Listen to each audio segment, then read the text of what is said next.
Hello viewers, this is Paladin of Odin, and this is some more Magic the Gathering Online. This is another episode of the Standard Commentary series. Okay, this guy played a first turn Mardu Woe Reaper, which I have to admit I've never seen anybody play with in tournament practice. You're another warrior, enters the battlefield under your controlling exile target creature card from your graveyard. If you do, you gain a life. Okay, so it looks like Mardu Hardened Scales and a black and white warrior deck.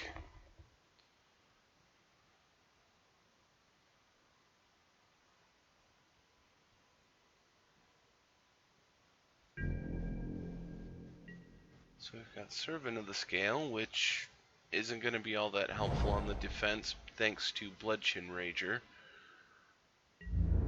What to say, the longer that this guy stays on the field, it's more likely that you're going to be taking damage.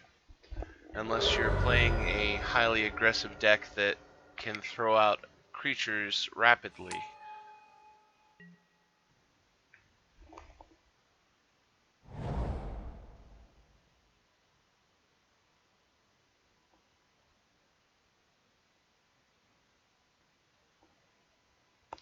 See, a morph in black and white.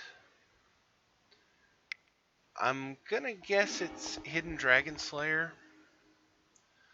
Draw a card for each creature you control with a +1/+1 counter, and those creatures gain indestructible until the end of turn.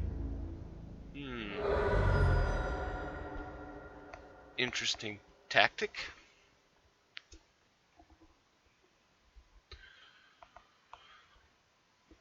I mean, granted, he probably wouldn't be able to block anyway. Now, I can't remember whether Hidden Dragon Slayer is a warrior or not. And most likely we won't find out anytime soon what that morph is, if it's a Hidden Dragon Slayer, because he'll be holding it in reserve, because with a Hardened Scales deck, it'll be soon enough for him to have a creature that the Dragon Slayer can kill.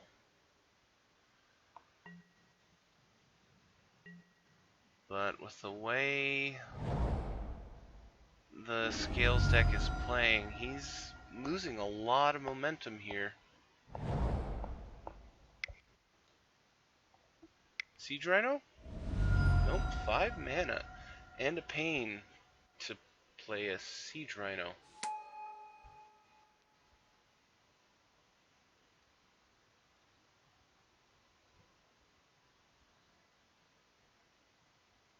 I really hope you needed that. No. He just tapped and lost a life for no reason. But he does have 2 blockers now, so most likely the other guy's not going to attack. But, as I suspected, he was harboring a Hidden Dragon Slayer, and Dragon Slayer is a warrior, now that we know. Kills off the Siege Rhino, and basically everything's back to the way it was.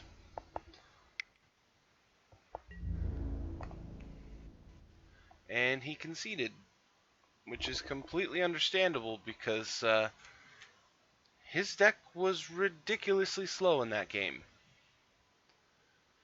I hope in Game 2 we'll get to see a better showing, because if his deck is like that all the time, then he needs to go back and rebuild.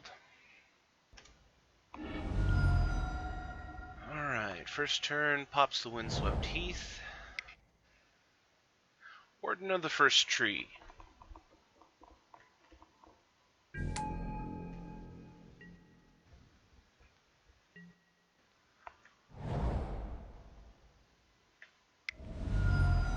Bloodsoaked Champion.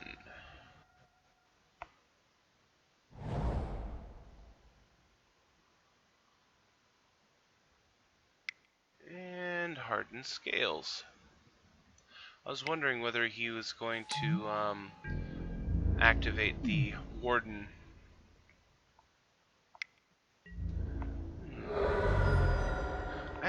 Oh, that's right, he can't block. I was thinking, not all that wise considering he can get that guy back so easily, but he can't block.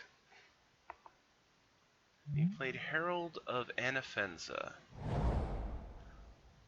which will get him 1/1 tokens on top of making this guy bigger. Bludgeon Rager.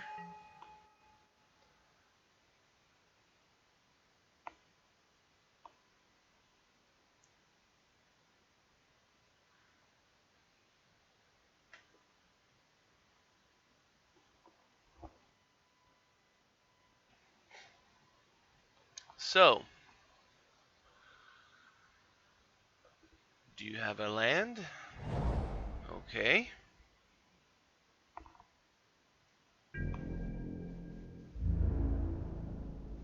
And he's attacking all out.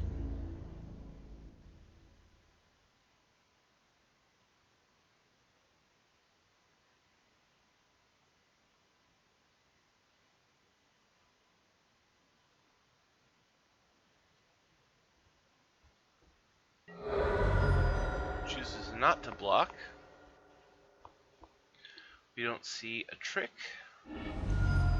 Okay, he's sacking the Windsuck Teeth.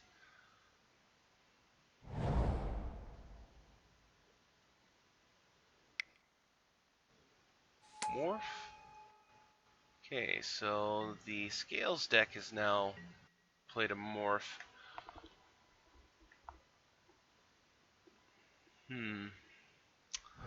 Most likely it's a Den Protector, just because of how versatile that card is. Oh, ow. Russian Foremost. Okay, so he's getting through for 6.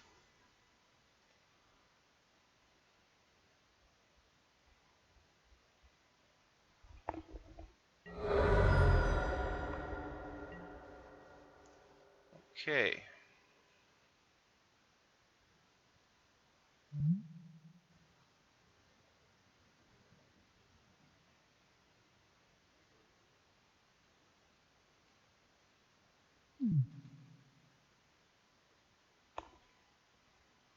So, what are you going to do?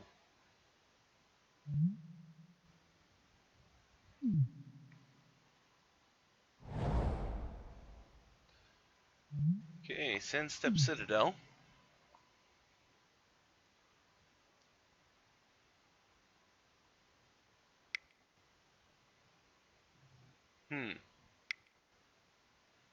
Okay, he's outlasting the Herald.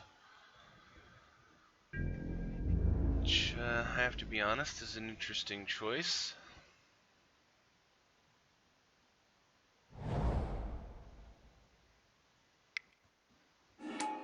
And a second Foremost. So that guy gets double strike. They'll attack. Another guy will get double strike. Or they'll all have double strike and menace. So you're going to be taking 8 minimum.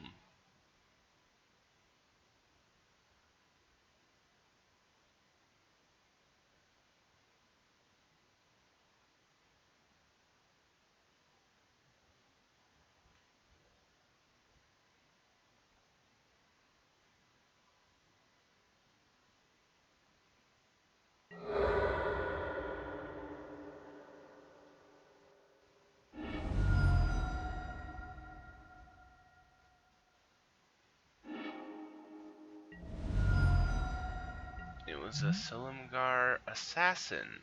Creatures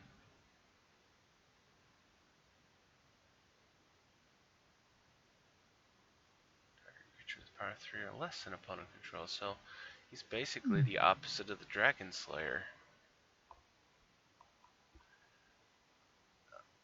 Can you kill all the creatures on the board? Because that's pretty much your only chance right now. You're dead. GG.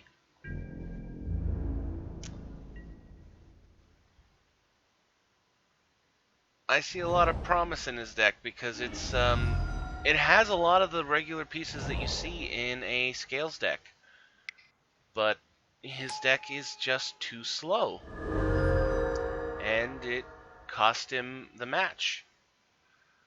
I mean, Black and White Warriors is an aggressive deck, but we're in a standard format where there are a lot of aggressive decks. So there you go, folks. That was Black and White Warrior. Well, he was playing green, so I guess Abzan Warriors versus Abzan Hardened Scales. That's an odd combination. Anyway.